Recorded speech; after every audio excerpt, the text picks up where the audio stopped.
The Ghana Airport Company has asked passengers using the new terminal at the Kotoka International Airport to adhere to guidelines for using the facility to ensure proper maintenance. One of the challenges we know we are going to face is how we handle the facilities here. Everything here has been done to make use and access very easy, and we encourage the general public to please pay attention to our facilitators here.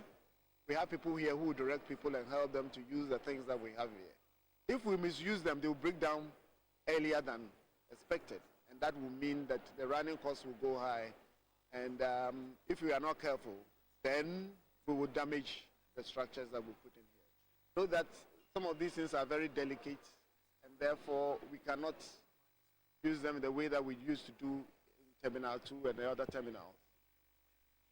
We encourage people, especially when they use the washroom, to also exercise the needed hygiene to ensure that we keep this place as decent as possible.